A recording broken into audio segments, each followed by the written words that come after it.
So you've probably gotten your feet wet with Ansible, right? That first hello world moment, it feels great. But what happens when you move from simple tasks to, the real world? That's when things get complicated. And that's exactly what we're going to dive into today.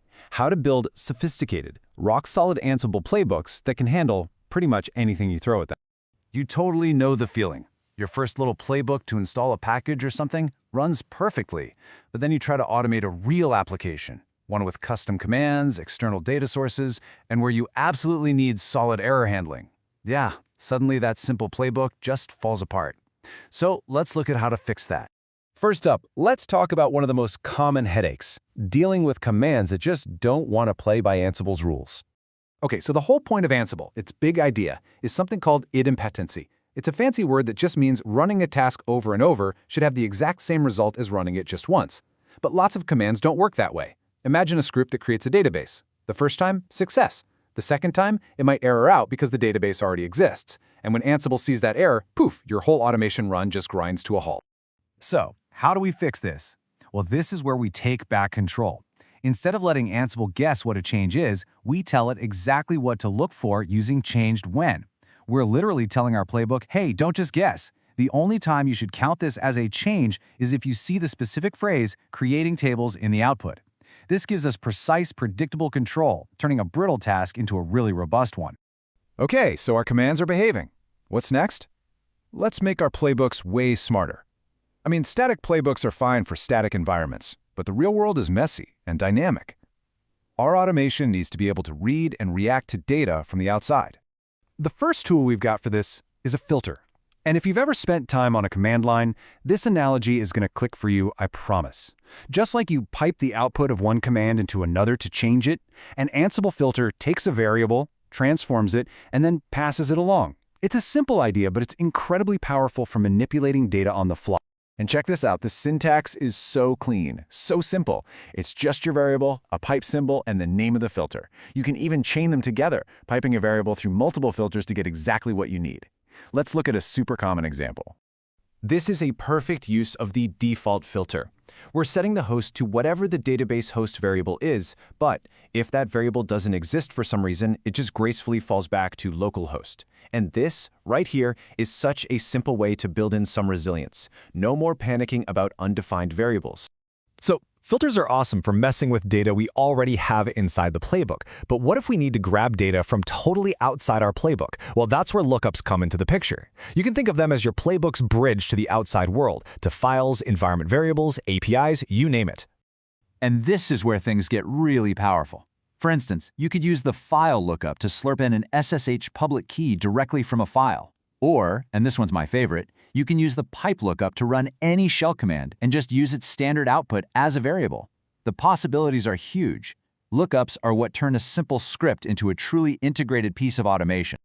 All right, so we've made our playbook smarter. Now let's make them cleaner and way more efficient. We're going to do that by mastering some advanced loops and logic. The goal here is a classic programming principle. Dry. Don't repeat yourself. Dynamic includes are an absolute game changer for managing complexity. We've all seen them, right? These giant, monstrous playbooks with endless when conditions for every single OS. It's a nightmare to maintain. Instead, you can break your logic into separate files, maybe a redhat.yaml and a debian.yaml. Then, this one simple line uses a built-in Ansible variable to dynamically pull in the right file at runtime.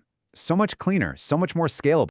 And listen, when it comes to loops, Ansible goes way, way beyond just a simple list of items. Need to perform an action on a whole bunch of files that match a pattern? Boom, with FileGlob. Need to run a command and then do something for each line of its output? That's with lines. These are powerful tools that let you write incredibly concise playbooks. Okay, this next piece is absolutely critical if you're doing any kind of serious production-level automation. A playbook that just falls over and dies at the first sign of trouble? That's not a reliable playbook. Let's talk about how to build in real resilience with error handling. It all revolves around a structure that's going to feel really familiar if you've done any programming. It's basically a try-catch-finally system. It all starts with the block keyword. You put all your main, maybe even fragile tasks inside this block. You're telling Ansible, hey, go ahead and try to do these things, but be ready for something to go wrong. Now, if anything inside that block goes wrong, anything at all, Ansible doesn't just crash. Nope. It immediately jumps down to the rescue section. This is your automated recovery plan. This is where you put the tasks to roll back a change, or revert a snapshot, or just send a frantic Slack message that something broke. The rescue section only runs when there's a failure. And to complete the picture, we have always. You can probably guess what this does. It's the finally clause. The tasks in here will run no matter what happens, whether the block succeeded or the rescue was triggered. It's perfect for cleanup, like deleting temp files or making sure a server always gets put back in the load balancer. Together, block, rescue, and always, it's a complete framework for bulletproof error handling. All right, we've covered a lot, but we absolutely cannot talk about real-world playbooks without hitting on security. Because hard-coding passwords, API keys, and other secrets right into your files is just, well, it's a recipe for disaster. Let's look at the right way to handle this stuff. Just look at this. On the left, you've got a password just sitting there in plain text.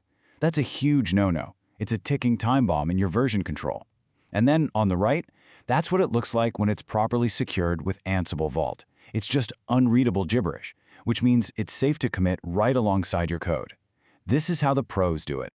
And you might think this is complicated, but getting started is actually super straightforward. You use the Ansible Vault command to create new encrypted files, edit existing ones securely, or just encrypt a file you already have. Then, when you run your playbook, you just add one little flag, -ask-vault-pass. Ansible will prompt you for the password, decrypt that secret stuff just in memory for that run only, and then it's gone. Your secrets never have to live in plain text on a disk again. So let's pull this all together. We started by taming those wild, unpredictable commands. Then we made our playbook smarter with filters and lookups. We built in robust error handling with block, rescue, always, and we locked down our secrets with Vault. See, these aren't just a bunch of random features. They're an interconnected toolkit that lets you build automation that's robust, dynamic, and secure enough for even the most complex jobs. Look, the real magic of Ansible happens when you stop thinking of these as separate features and start combining them to solve your own unique, messy problems.